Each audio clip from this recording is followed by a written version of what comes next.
SSC नौटंकी कर रहा है। निश्चित रूप से अगर आपकी दम नहीं है तो आप मत एग्जाम कीजिए। और हमारी मांग है कि यदि क्वेश्चन कैंसिल होते हैं या उसमें भ्रम की स्थिति होती है तो बनाने वाले को आपराधिक मुकदमा उस पर चले, FIR हो। क्या अमिताभ ठाकुर भी दिल्ली जाएंगे एसएससी के बच्चों के लिए? बिल्कुल दिल्ली जाएंगे। आप दिल्ली जाएंगे? हम दिल्ली जाएंगे। क्या जो लोग वर्दी नहीं पहने हैं वो मर्द नहीं हैं?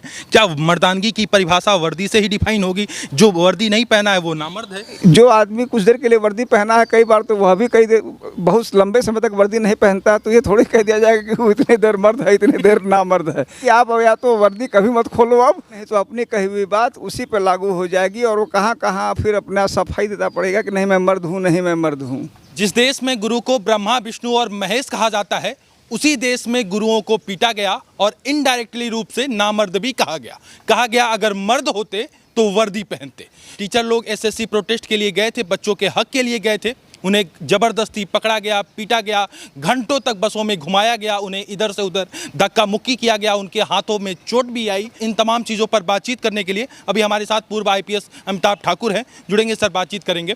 सर, जिस तरीके से एसएससी रिफॉर्म के लिए टीचर लोग कल संघर्षरत थे, टीचरों को जबरदस्ती बस में बिठाकर इधर से उधर घुमाया गया और इनडायरेक्टली रूप से कहा गया नामर्द हो, यदि तुम मर्द होते तो वर्दी पहनते, क्या देखते हैं, किस तरीके से क्या कुछ कहेंगे इस पूरे घटनाक्रम पर? देखिए, पहली बात तो निश्चित रूप से यह मूल लड़ाई छात्रों की होती है, टीचर्स उसमें सहयोग करते हैं, यह दोनों एक दूसरे का सामंजस्य करके, क्योंकि एक लंबे समय तक साथ प्रिपरेशन करने के कारण इनके अंदर एक अच्छी दोस्ती, एक अच्छा संबंध हो जाता है, तो यह मिलकर संघर्षरत रहते हैं। मैंने यहाँ यूपी में देखा, राजस्थान में, यूपी में, बिहार में, हर जगह ये हो रहा है।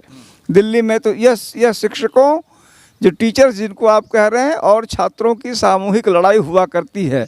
नंबर 2 बात मैं यह कहना चाहूँगा कि मैंने आज तक ऐसी कोई भी जो आंदोलन हुआ उसको कभी भी अतार्किक या गलत नहीं देखा। नेताओं के तो मैंने तमाम ऐसे धरना प्रदर्शन जुलूस देखे जिसका कई बार न सिर होता है न पूँछ होता है, लेकिन छात्र कभी भी मैंने निरर्थक, मूर्खतापूर्ण, अनावश्यक कोई आंदोलन करते नहीं देखा। और उसका बहुत सिंपल सा कारण है। देखिए, छात्र इस समय उसके पास एक भविष्य है, वह मूल रूप से पढ़ने आया है, यह बवाल करने नहीं आया है, इस प्रकार के उत्पात करने नहीं आया है, सड़कों पे के लिए नहीं आया है।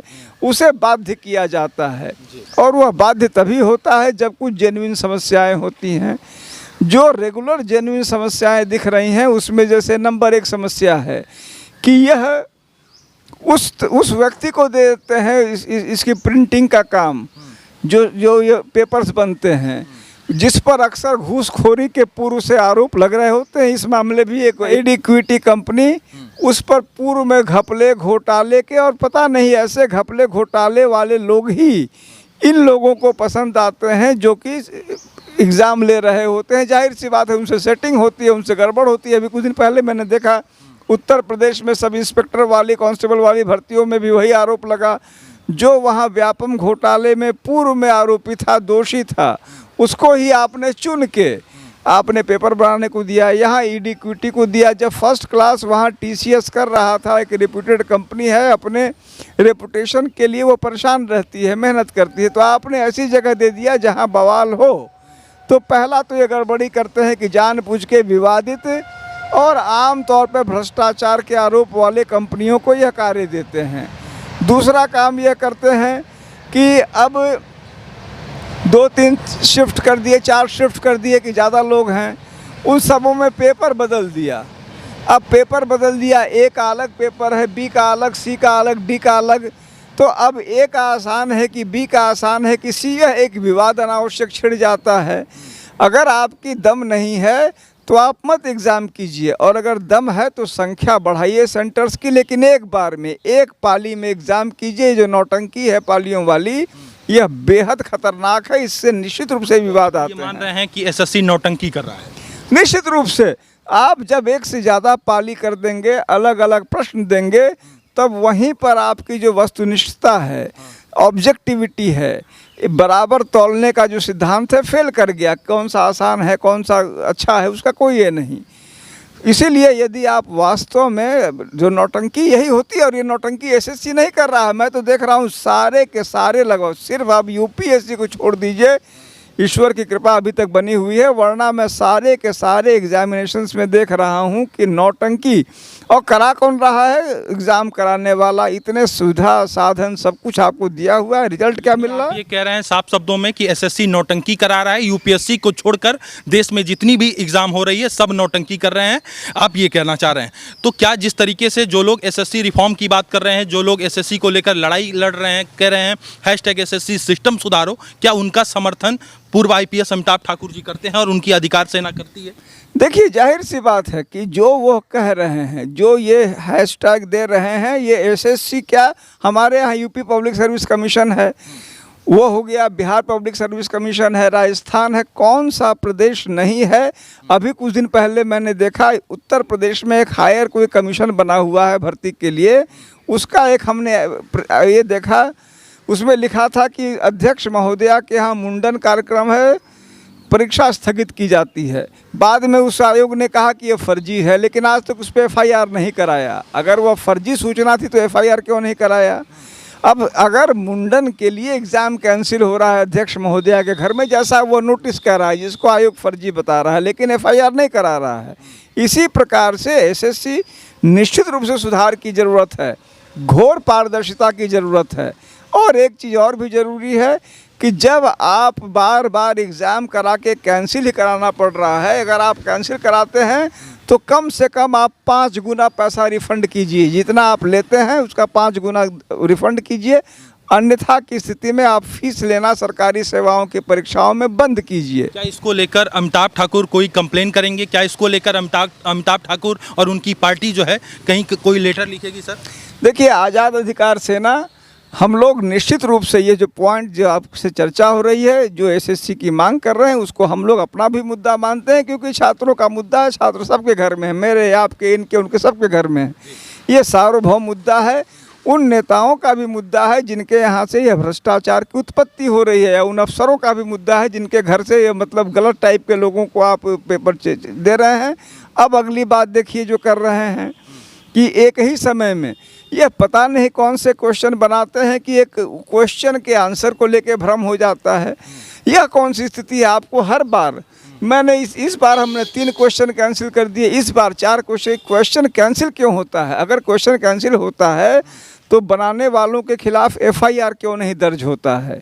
हमारी मांग है कि यदि क्वेश्चन कैंसिल होते हैं या उसमें भ्रम की स्थिति होती है तो बनाने वाले को आपराधिक मुकदमा उस पर चले, एफआईआर हो, क्योंकि वह जानबूझकर एक भारी कन्फ्यूजन, कौन सा क्वेश्चन कैंसिल होगा, किसने उसका क्या आंसर लिखा, क्या लाभ हुआ, क्या हानि हुआ, आपने पूरे परीक्षा को जो है एक प्रकार से बर्बाद कर दिया। परीक्षा की ऑब्जेक्टिविटी ख़त्म हो गई जिस दिन आपके क्वेश्चन को लेके कोई भी विवाद हुआ। आप जब पूरा सिस्टम बनाए हुए हैं तो आपके क्वेश्चन में विवाद क्यों होता है? और जो होता है आप करते क्या है? आप एफआईआर कराइए, चेयरमैन को हटाइए, कम से कम ये 2 चीज़ तो कीजिए, आप जिम्मेदारी लीजिए। टीचर लोग मिलने गए थे, मिलने नहीं दिया गया उन्हें। डीओपीटी में कल मिलने गए थे लेकिन मुलाकात नहीं हो पाई। देखिए, जो भी गड़बड़ी करता है, यह मेरा अपना मानना है कि जो भी गड़बड़ी करता है वो पारदर्शिता के हमेशा खिलाफ रहता है। ये किसी से नहीं मिलेंगे, न मिलने देंगे। जब बेईमानी करना है आपको तो आप चेहरा किसको दिखा पाएंगे और आँख किससे मिला पाएंगे? निश्चित रूप से इन कमीशंस में तभी सुधार होगा जब इनके खिलाफ क्रिमिनल एक्टिविटीज़, क्रिमिनल जिम्मेदारी तय की जाए।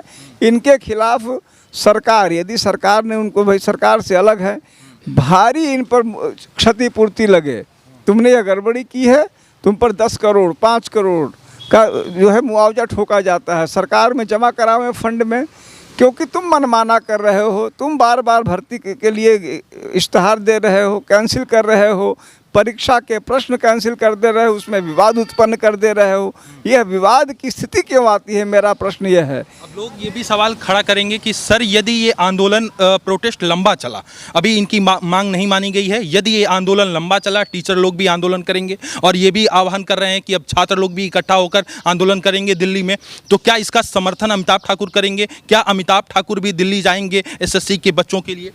देखिए, हम लोग जिस जगह पे हैं, हमारा काम ही यह है कि जहाँ भी दिल्ली जाएंगे, हमें जहाँ जाना होगा हम जाएंगे, हम बिल्कुल दिल्ली जाएंगे। आप दिल्ली जाएंगे? हम दिल्ली जाएंगे, हम इस जो परीक्षा चल रही है उसका समर्थन करेंगे, ये जो चल रहा है अभियान उसका समर्थन करेंगे, यहाँ से करेंगे, दिल्ली भी ये कह रहे हैं हैशटैग SSC सिस्टम सुधारो, उनका समर्थन आप करते हैं? मैं 100% इसीलिए करता हूं कि जैसा मैंने कहा, मैंने आज तक कभी भी छात्रों के किसी भी आंदोलन को अर्थहीन, मूल्यहीन, निरर्थक नहीं पाया है। क्योंकि छात्र जिस स्थिति में होता है, जिस मानसिक अवस्था में होता है, वह बिना मतलब का नौटंकी के लिए, for the sake of it, आंदोलन के लिए आंदोलन, जैसा कि नरेंद्र मोदी जी ने आंदोलन जीवी शब्द कहा था, वह आंदोलन जीवी नहीं है, वो पढ़ रहा है, उसको अभी उम्मीदें लग रही है। वह आंदोलन तभी करता है जब उसका बिल्कुल गला पकड़ लिया जाता है कि तुम आंदोलन करो, बेईमानी SSC हो जाती है। तो यानी कि SSC के बच्चों का गला पकड़ लिया गया है और वो आंदोलन कर रहे हैं। तो अब सवाल खड़ा होता है कि क्या जो लोग उनका साथ दे रहे हैं, जो टीचर उनका साथ दे रहे थे, उनको यहाँ तक कह दिया गया कि नामर्द, एक तरीके से कहा गया, उन्हें यहाँ कहा गया यदि मर्द होते तो वर्दी पहने होते। इस बयान को कैसे देखते हैं? पुलिस की ये जो मनमानीपन रवैया है, इसका लगातार लोग विरोध कर रहे हैं, कह रहे हैं पुलिस उन्हें घंटों गाड़ी में बैठाकर एक जगह से दूसरे जगह घुमाती रही, नजफगढ़ थाने में ले जाके कुछ देर डिटेन की, वहाँ पर कई टीचर लोग थे, नीतू मैम थी और तमाम लोग टीचर थे वहाँ जहाँ उन्हें डिटेन किया गया, और मैथ के कई तमाम टीचर लोग थे। किस तरीके से देखते हैं ये पुलिस के पूरी घटनाक्रम को, पुलिस के पूरे रवैया को? देखिए, एक और मज़ेदार चीज़ है, हिंदुस्तान में ज़्यादा दिखता है, हर जगह दिखता है, कहानी किसी और की होती है, गोद में पुलिस के आ जाता है। यह तो इसका एक अलग ही इतिहास है, क्योंकि ये कहानी वास्तव में पुलिस की नहीं है। पुलिस ने ओरिजिनल भ्रष्टाचार भी नहीं किया। ओरिजिनल भ्रष्टाचार के जो आरोप लग रहे हैं, SSC पे लग रहे हैं, किसी कमीशन पे लगता है, लेकिन कहीं ना कहीं निश्चित रूप से पुलिस विभाग के पास ऐसी मूर्खतापूर्ण क्षमता हमेशा रहती है कि दूसरे का बवाल अपने ऊपर ले लेते हैं। आपसे इतना ही अपेक्षित रहता है कि जो आंदोलन कर रहा है वो शांति बनाए रखें, लेकिन जिसको हम लोग, जब मैं पुलिस में था तो एक शब्द था चटक, तो चटक बनने के चक्कर में आप 3 कदम एक्स्ट्रा चले जाते हैं, और जब 3 कदम एक्स्ट्रा चल के जो नहीं, जैसा आपने कहा, आपको केवल वह कोई आंदोलन करने के लिए वहाँ तोड़ फोड़ करने आए तो थे नहीं ना, पत्थर लेके आए थे, बैठे थे अपनी बात कह रहे थे, आपने ज़बरदस्ती बवाल कर दिया, ज़बरदस्ती उनको उठाया, उस बीच अभद्रता की, महिलाओं से अभद्रता की, जो आपने कहा, किसी को आपने नामर्द कह दिया, किसी को कुछ अपशब्द कह दिए, किसी के साथ कुछ कर दिया, यानी आपने एक अनावश्यक करेले पे नीम चढ़ा दिया, तो जो चटक बनने के लिए आपने मूर्खता, यह जिसको बोलते हैं शेयर फुलिशनेस, जो अंग्रेजी में बोलते हैं, यह पूर्ण मूर्खता के कारण हुआ। इसका मूल आंदोलन से कोई मतलब नहीं था। और एक चीज़ और बता दूं, इसका फ़ायदा जो हमेशा जो पर्दे के पीछे असल जो भ्रष्टाचारी होता है वह लेता है, क्योंकि अब जो है SSC पर्दे पे चला जाएगा, पुलिस हाय हाय शुरू हो जाती है। यह मैं चाहूँगा कि जो गृह मंत्री भारत सरकार के हैं और जगहों के मुख्यमंत्री वगैरह हैं, वह इस पर देखें कि यह पुलिस जो है वह अनावश्यक हर बेगानी शादी में यह क्यों अब्दुल्ला दीवाना बन जाती है। कहानी किसी और की होती है, ले अपने गोद में लेती है, दूसरों का बच्चा ले लेके ये जो है ये मूल बवाल ख़त्म हो जाएगा। किसी को पीट देगी, अब सारा ध्यान कि उस ACP को सस्पेंड करो, दरोगा को सस्पेंड करे, और जिसने भ्रष्टाचार कर रखा है वो मौज करता रहेगा। ये भी सवाल खड़ा कर रहे हैं, क्या जो लोग वर्दी नहीं पहने हैं वो मर्द नहीं हैं? क्या मर्दानगी की परिभाषा वर्दी से ही डिफाइन होगी? जो वर्दी नहीं पहना है वो नामर्द है? देखिए, अब सवाल ये है कि किसी इस देश में मूर्खतापूर्ण प्रवचन पे किसी को रोक है नहीं, वह भी कुछ कह रहा है, मैं उस पर कुछ कहना नहीं चाहूँगा। जाहिर सी बात है कि जो आदमी कुछ देर के लिए वर्दी पहना है, कई बार तो वह भी बहुत लंबे समय तक वर्दी नहीं पहनता है, तो ये थोड़ी कह दिया जाएगा कि वो इतनी देर मर्द है, इतनी देर नामर्द है। ऐसा नहीं कहा जा सकता है कि वो पार्ट मर्द और पार्ट नामर्द है, इसलिए ऐसे शब्दों का कोई अर्थ नहीं है। मैं ये कहना चाहूँगा उस भले आदमी से जिन्होंने कहा कि जो वर्दी नहीं पहना हो नामर्द है, कि कम से कम अपनी रक्षा करने के लिए अब वह वर्दी ना उतारे, नहीं तो अपनी कही हुई बात उसी पर लागू हो जाएगी, और वो कहाँ फिर अपना सफाई देना पड़ेगा कि नहीं मैं मर्द हूँ, नहीं मैं मर्द हूँ।